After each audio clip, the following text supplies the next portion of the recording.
नमस्कार मंडळी, crispies vlog या आपल्या चॅनलमध्ये आपणा सर्वांचं अगदी मनापासून स्वागत आहे। आजच्या व्हिडिओमध्ये आपण इतकी महत्त्वाची माहिती बघणार आहोत की जी प्रत्येक व्यक्तीसाठी फार महत्त्वाची आहे, जी तुमच्या आरोग्याशी जोडलेली आहे आणि जी जाणून घेणं प्रत्येक व्यक्तीसाठी खूप महत्त्वाचं ठरतं। मंडळी, आपल्या शरीराच्या आतमध्ये खूप सारे नाजूक आणि बारीक पार्ट असतात, ज्यांना वैद्यकीय भाषेमध्ये नर्व्ह असं म्हटलं जातं। यानुसार शरीराच्या प्रत्येक भागापर्यंत रक्त आणि ऊर्जा पोहोचवण्याचं काम त्या नसा करत असतात आणि शरीराची संपूर्ण प्रणाली योग्य प्रकारे चालवतात। जर या नसा पूर्णपणे क्षमतेने आणि ताकदीने काम करत राहिल्या तर आपला रक्तप्रवाह शरीराच्या एका भागातून दुसऱ्या भागापर्यंत कोणत्याही अडथळ्याविना किंवा कोणत्याही त्रासाशिवाय सहजपणे चालू राहू शकतो। पण जर या नसांमध्ये थोडासा जरी कमकुवतपणा निर्माण झाला किंवा मग बिघाड येऊ लागला तर आपला रक्तप्रवाह हळूहळू कमी होऊ लागतो। रक्तप्रवाह व्यवस्थितरित्या चालला नाही किंवा मग तो थांबायला लागला, मग याचबरोबर अनेक शारीरिक समस्या सुद्धा सुरू होतात। आज मी तुम्हाला असा एक साधा आणि अत्यंत सोपा असा उपाय सांगणार आहे, जो घरगुती उपाय आहे। याला कोणतेही पैसे लागणार नाही, जो तुमच्या कमजोर झालेल्या नसांना पुन्हा ताजंतवानं बनवण्यासाठी, सक्रिय करण्यासाठी खूप जास्त मदत करणार आहे। त्यामुळे मी तुम्हाला विनंती करते की हा व्हिडिओ कृपया करून शेवटपर्यंत बघा। किमान 5 ते 7 मिनिटे नक्की द्या, कारण जी माहिती मी आज तुम्हाला देणार आहे ती तुमच्या आरोग्याला एक नवी दिशा देऊ शकते, नवीन ऊर्जा देऊ शकते, तुम्हाला जुन्या त्रासांपासून आराम मिळवून देऊ शकते। अनेकदा आपल्याबरोबर काय होतं की शरीराच्या नसा हळूहळू कमजोर होऊ लागतात, पण आपल्याला त्याचा थोडाही अंदाज बाहेरून येत नाही। जोपर्यंत आपल्याला समजतं तोपर्यंत अनेक समस्या एकत्र समोर आलेल्या असतात।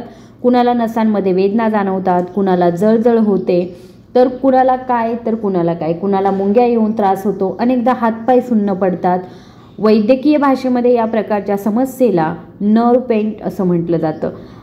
आज मी तुम्हाला नसांमध्ये वेदना का होतात तर हे सांगणार आहे, नक्की ब्लॉकेजेस कसे येतात आणि हे ब्लॉकेज कोणत्याही औषधाशिवाय किंवा घरगुती आणि नैसर्गिक उपायांनी कसे ठीक केले जातील याबद्दल सुद्धा आपण आज बोलणार आहोत। आता सगळ्यात पहिलं समजून घेऊया की गरजेचं काय आहे की नसा कमजोर का होतात।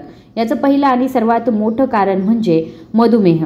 जेव्हा शरीरामध्ये रक्तातील साखरेची पातळी जास्त वाढते तेव्हा त्याचा थेट परिणाम आपल्या नसांवरती होतो आणि त्या हळूहळू कमजोर होऊ लागतात। दुसरं कारण आहे उच्च रक्तदाब आणि तिसरं मोठं कारण आहे रक्तवाहिन्यांमध्ये चरबी जमा होणं। याशिवाय शरीरामध्ये एखादा बॅक्टेरियल किंवा व्हायरल इन्फेक्शन झालं तरी सुद्धा नसांची ताकद कमी होऊन जाते। अनेकदा हार्मोनल इम्बॅलन्स सुद्धा होतं, ज्यामुळे नसांना नुकसान पोहोचतं। जर तुमचं यकृत किंवा मूत्रपिंड हे व्यवस्थित काम करत नसेल तर शरीरामध्ये जमा झालेले विषारी घटक जे आहेत म्हणजे टॉक्सिन्स बाहेर निघू शकत नाही आणि हे टॉक्सिन्स नसांमध्ये जमा होऊन ब्लॉकेजेस तयार होतात। आता असा प्रश्न येतो की आपल्या नसा कमजोर होत चाललेल्या आहेत असं आपल्याला कसं कळेल। मंडळी, जेव्हा नसा कमजोर होऊ लागतात तेव्हा सर्वात पहिला संकेत आपल्याला हात आणि पायांमध्ये सुन्नपणा जाणवणं। सुन्नपणाच्या रूपामध्ये आपल्याला कळतं की आपल्या नसा ज्या आहेत त्या कमजोर झालेल्या आहेत। अनेकदा काय होतं की आपण उभं राहतो किंवा मग आपण वागतो तेव्हा आपल्याला अचानक चक्कर येते, डोळ्यांसमोर आपल्या अंधारी येते, शरीरामध्ये नेहमीच थकवा राहतो आणि अशक्तपणा सुद्धा जाणवतो, जो या गोष्टीकडे इशारा करतो की तुमचा रक्तप्रवाह योग्य प्रकारे होत नाहीये। याशिवाय शरीराच्या वेगवेगळ्या भागांमध्ये वेदना कायम राहतात। रक्तदाबावरती सुद्धा परिणाम होतो, वारंवार घाम येतो आणि पोटाशी संबंधित समस्या देखील होत राहतात, जसं की गॅस, अपचन, भूक न लागणं आणि अनेक अशा समस्या होऊ लागतात। हळूहळू काय होतं की आपली स्मरणशक्ती कमी होऊ लागते, झोप पूर्ण होत नाही आणि निद्रानाशासारखी समस्यासुद्धा आपल्या बाबतीत समोर येते। रक्ताची कमतरता म्हणजेच काय, ॲनिमिया होतो आणि याच्यामुळे काय होतं, हृदयाचे ठोके वाढू लागतात। पण मंडळी, याला इलाज फक्त औषधांनीच होतो असं नाही। याचा विचार करणं पूर्णपणे चुकीचं आहे की औषधच आपल्याला बरं करू शकतात। खरं तर जर आपण काही खास उपाय शोधले, आहारामध्ये काहीतरी वेगळ्या गोष्टींचा समावेश केला, आपल्या जीवनशैलीमध्ये थोडे जर बदल केले तर या समस्येला मुळापासून आपल्याला संपवता येऊ शकतं। यासोबतच काही सोपी योगासनं आणि प्राणायामसुद्धा जे नसांमधील ब्लॉकेजेस आणि कमजोरी हळूहळू दूर करू शकतात। पण लक्षात ठेवा की जिथे वेदना होत असेल तिथे जोरजोरात दाबू नका किंवा घासू नका, नाहीतर तिथे सूज येऊ शकते। जर हात किंवा पायांमध्ये वेदना असतील तर थंड पाण्याने किंवा बर्फाने शेकवावं किंवा कोमट पाण्याचा शेक घेतला तरी सुद्धा चालतं। कोमट पाण्याचा शेक घेतल्यामुळे काय होतं, आपल्याला लगेच आराम मिळतो। त्याचबरोबर सोबत मस्तिका आणि अनुलोम विलोम प्राणायाम जे आहेत ते सुद्धा आपण नक्की करायचे आहेत, कारण ही सर्व नर्व सिस्टीम जी आहे तिच्या वेदना हळूहळू कमी होतात जर तुम्ही प्राणायाम वगैरे केलं तर। आता बघा, जर हा उपाय योग्य पद्धतीने तुम्ही केला तर साधारणपणे तुम्हाला 14 ते 15 दिवसांमध्ये नक्कीच फरक जाणवेल। पण हा उपाय किमान 1 ते 1.5 महिना नियमितपणे करणं खूप महत्त्वाचं आहे। यासाठी तुम्हाला काय करायचं आहे, एक स्टीलचं भांडं घ्यायचं किंवा 1 ग्लास पाणी घालायचं त्याच्यामध्ये, त्यात अर्धा इंच दालचिनीचा तुकडा टाकायचा आहे। आणि अनेकदा लोकांच्या मनात प्रश्न येतो की दालचिनीचा तुकडा जास्त फायदेशीर असतो की मग त्याची पावडर। तर बघा, मी स्पष्टपणे तुम्हाला सांगते की जर तुम्ही बाजारातून आणून घरी ती वाटून ताजी पावडर बनवली तर ती 100% उपयुक्त आहे, प्रभावी आहे आणि सर्वात जास्त फायदेशीर सुद्धा आहे। पण सगळ्यात आधी तुम्हाला बाजारातून दालचिनी घेऊन यायची आहे आणि ती स्वच्छ शुद्ध क्वालिटीची असावी आणि तीच दालचिनी घेऊन येऊन मग तिची पावडर बनवू शकता तुम्ही। पण विकत जी रेडीमेड पावडर मिळते तर तिच्यामध्ये काही मिक्स असू शकतं, त्याच्यामुळे या गोष्टींची काळजी घ्या की आपण जी दालचिनी घेतलेली आहे किंवा दालचिनी पावडर घेतलेली आहे ती ताजी आणि शुद्ध दालचिनी पावडर असावी। नाहीतर मग तुम्ही चांगली दालचिनी घेऊन या आणि तिची पावडर तुम्ही करून वापरू शकता। आता ही दालचिनी घरी चांगल्या प्रकारे जर तुम्ही कुटून बनवली किंवा वाटून ती बारीक आणि मऊ पावडर करून तयार करून ठेवली तर जेव्हा तुम्ही स्वतःच्या हातांनी ताजी दालचिनी पावडर बनवाल तेव्हा तिच्या सर्व गुणकारी घटकांसहित ती तुमच्याकडे राहील। तिचे सर्व ॲक्टिव्ह कंपाऊंड्स जे आहेत ते विरघळतील, ज्यामुळे शरीराला तिचा पूर्ण फायदा होतो। आता या तयार केलेल्या पावडरमध्ये फक्त 2 चिमूट म्हणजे अगदी थोड्या प्रमाणामध्ये ती पावडर घ्यायची आहे, दालचिनी पावडर, आणि ती 1 कपभर किंवा ग्लासभर पाण्यामध्ये ती तुम्हाला टाकायची आहे।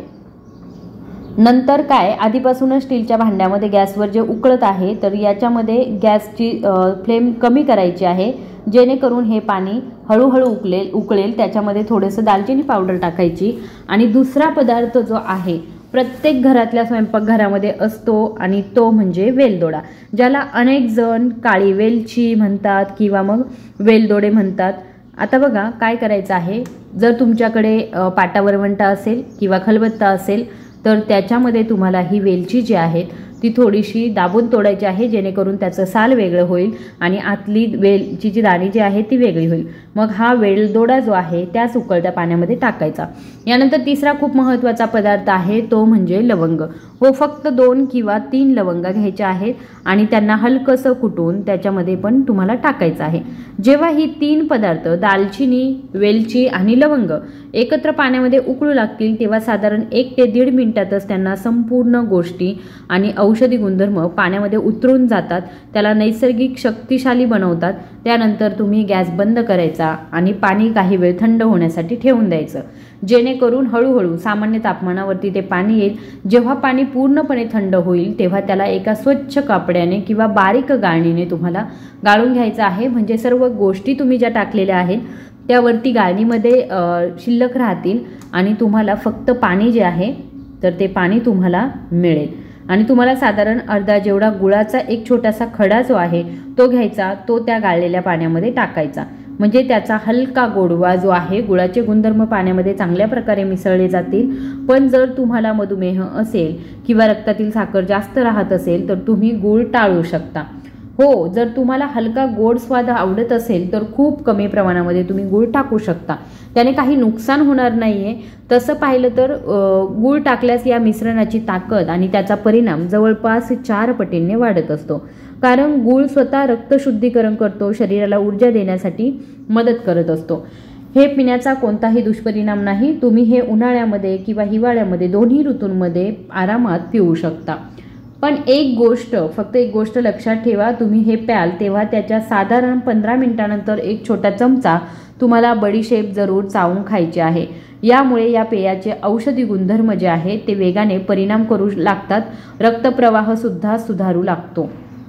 आता खूप जणांचा प्रश्न येईल की सगळ्यात चांगला मार्ग हाच आहे की तुम्ही रात्री जेवणानंतर साधारण अर्ध्या तासाने आरामात हे बसून पिऊ शकता. त्यानंतर साधारण 15 मिनिटांनी एक बडीशेप खा. हे मिश्रण तुमच्या संपूर्ण शरीरामध्ये नैसर्गिक औषधांप्रमाणे काम करेल आणि नसांपासून तर हृदयापर्यंत संपूर्ण शरीर प्रणालीला आराम आणि मजबूती देईल. मी जे प्रमाण सांगितलेलं आहे ते एका व्यक्तीसाठी पुरेसं आहे. जर तुम्हाला हे 2 लोकांसाठी करायचं असेल तर यात सांगितलेलं प्रमाण दुप्पट करून घ्यायचं आहे, म्हणजे दोघांनाही हे पाणी पुरेल. जर तुम्ही हे सलग 14-15 दिवस कोणताही खंड न पडता रोज घेतलं तर ते तुमच्या नसांमधील रक्तप्रवाह चांगला करतं, नसांमध्ये जमा झालेले ब्लॉकेजेस हळूहळू दूर करतं आणि हृदयाशी संबंधित अनेक जुन्या समस्या देखील दूर करतं. या पिळ्यांमध्ये असलेले नैसर्गिक जीवनसत्व आणि खनिज हृदय निरोगी ठेवतात, रक्त शुद्ध करतात आणि शरीराच्या आपल्या नसांना मजबूत करतात. याशिवाय हाडं आपल्या सांध्यांमध्ये आलेली सूजसुद्धा कमी होते, जे बहुतेक करून वात दोषामुळे होत असतं. विशेषतः जर तुमच्या पायांच्या पोटऱ्या या स्नायू किंवा सांध्यांमध्ये सूज राहत असेल तर तुम्ही तिथेही हा उपाय नक्की करू शकता. आता मंडळी, या गोष्टीकडेही थोडंसं लक्ष देणं गरजेचं आहे. फक्त हा उपायच करणं गरजेचं नाही, तर तुमचा रोजचा आहारसुद्धा तितकाच आरोग्यदायी असायला पाहिजे. आजकालच्या जेवणामध्ये पूर्वीसारखं पोषण राहिलेलं नाही, त्यामुळे आपल्याला काही असे पदार्थ आपल्या आहारामध्ये नक्की समाविष्ट करायला हवेत ज्यामध्ये भरपूर पोषक तत्व असतील. सर्वात पहिलं येतं ते म्हणजे जवस. हो, जवसाच्या बिया ओमेगा-3 फॅटीने अल्फा लिनोलेनिक ॲसिडचा खूप चांगला स्रोत असतात. हिवाळ्यामध्ये लोक हे खातात, पण उन्हाळ्यामध्ये तुम्ही जवसाची पावडर बनवून ठेवू शकता किंवा जवसाची चटणीसुद्धा तुम्ही रात्री खाऊ शकता, किंवा मग तुम्ही रात्री पाण्यामध्ये हे जवस भिजत घालून तुम्ही सकाळी ते खाऊ शकता. यामुळे नसांची ताकदसुद्धा वाढते आणि रोगप्रतिकारशक्तीसुद्धा मजबूत होत असते. त्यासोबतच तुम्ही या सीडचा वापरही करू शकता. चिया सीड ज्या आहेत त्या शरीराला थंडावा देण्यात खूप प्रभावी ठरतात म्हणून, आणि याच्यामध्ये ओमेगा-3 फॅटी ॲसिड असतं. तर तुम्ही चिया सीड्ससुद्धा तुम्ही रात्री भिजत घालून सकाळी त्याचं पाणी आणि त्याच्यासहित चिया सीड ज्या आहेत त्यासुद्धा खाऊन पिऊन टाकू शकता. त्यांचा कुठलाही वाईट परिणाम आपल्या शरीरावरती होत नाही. तर त्याच्यामुळे तुम्ही या चिया सीड्स आणि जवसाच्या बिया ज्या आहेत या दोन्ही गोष्टी खूप चांगल्या पद्धतीने त्यांचा वापर करू शकता. सध्या हिवाळा सुरू होत आहे आणि हिवाळ्यामध्ये 100% तुम्हाला जवसाच्या बिया आणि चिया सीड्स ज्या आहेत त्या घ्यायच्या आहे, खायच्या आहे. त्या तुम्ही हलक्या भाजून घेऊ शकता आणि त्या तशासुद्धा खाऊ शकतात. बघा, जवसाची चटणी ही खूप फेमस आहे, तर तुम्ही जवसाची चटणीसुद्धा बनवून खाऊ शकता. यामुळे काय होतं, आपल्या नसांची ताकद वाढते, रोगप्रतिकारशक्तीसुद्धा मजबूत होते. त्यासोबतच तुम्ही या सीड्सचा वापर बऱ्याच गोष्टींसाठी करू शकता. त्याचबरोबर चिया सीड्स ज्या आहेत तर बघा, त्यांच्यामध्ये ओमेगा-3 फॅटी ॲसिड असतं, पोटॅशियम असतं आणि लोहाची आवश्यक खनिज जी आहेत ती सुद्धा याच्यामध्ये आढळतात, जे आपल्या नर्व सिस्टमला थकवा कमी करतात आणि शरीराला सक्रिय ठेवतात. तर मंडळी, आजची ही संपूर्ण माहिती तुम्ही लक्षपूर्वक ऐकलेली आहे आणि तिचा अवलंबसुद्धा तुम्हाला 100% करायचा आहे. सध्या हिवाळ्याचे दिवस सुरू होत आहेत, तर हिवाळ्याच्या दिवसांमध्ये 100% तुम्ही जवसाचे लाडू म्हणा, जवसाची चटणी म्हणा किंवा तसेच जवस जे आहेत ते तुम्ही खाऊ शकता. थोडेसे हलकेसे भाजून घ्यायचे आणि ते खायचे किंवा पाण्यामध्ये भिजवून खाऊ शकता. त्याचबरोबर पांढरे तीळ जे आहेत ते सुद्धा तुम्ही तुमच्या आहारामध्ये घेऊ शकता. याचा सुद्धा थंडीच्या दिवसांमध्ये खूप चांगला परिणाम आपल्याला बघायला मिळतो. आपली रोगप्रतिकार शक्ती उत्तम बनते.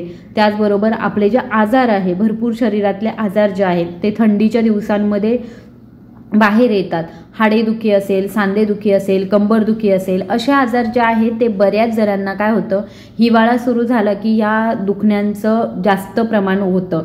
मग या कारणामुळे काय करायचं आहे, आपण आहार जो आहे तो आपल्या शरीराला उष्णता देईल, उष्णता निर्माण करेल आणि या थंडीच्या दिवसांमध्ये कोणत्याही प्रकारे आपण आजारी पडणार नाही. आपली रोगप्रतिकार शक्ती वाढावी यासाठी 100% आपल्याला ह्या गोष्टी ज्या आहेत त्या आहारामध्ये घ्यायच्या आहे. आता बघा, तुम्ही या गोष्टींचा अवलंब नक्की करा, तुम्हाला ज्या ज्या व्हिडिओमध्ये सांगितलेले आहे. कारण तुम्ही जर या गोष्टींचा वापर केला तर तुमच्या नसांची कमजोरीसुद्धा दूर होणार आहे, तुमची औषधंसुद्धा बंद होणार आहे. तुम्ही जर बऱ्याच काळापासून औषध घेत असाल आणि तरीही तुम्हाला जर आराम मिळत नसेल तर तुम्ही हा उपाय 14-15 दिवस सलग करून बघा आणि मग स्वतः आपल्या शरीरातील फरक तुम्ही अनुभवू शकता। तुमचा थकवा, वेदना आणि नसांचं आखडणं हळूहळू नाहीसं होऊ शकतं आणि शरीराला पुन्हा पूर्वीसारखी ताकद आणि ताजेपणा मिळू शकतो। हा व्हिडिओ तुम्हाला आवडला का? आणि जर आवडला असेल तर कृपया व्हिडिओला लाईक करा। तुमच्या मित्रमैत्रिणींसोबत, वृद्ध व्यक्तींसोबत हा व्हिडिओ नक्की शेअर करा। त्याचबरोबर कुटुंबासोबत, मित्रांसोबत हा व्हिडिओ शेअर करा। आणि अजूनही तुम्ही क्रिशवीज व्लॉग या चॅनलला सबस्क्राईब केलेलं नसेल तर सर्वात अगोदर चॅनलला सबस्क्राईब करा, जेणेकरून मी जे पण नवीन व्हिडिओज बनवेल त्याचं नोटिफिकेशन तुम्हाला लगेच येईल आणि तुम्ही ते व्हिडिओज लगेच बघू शकता। धन्यवाद।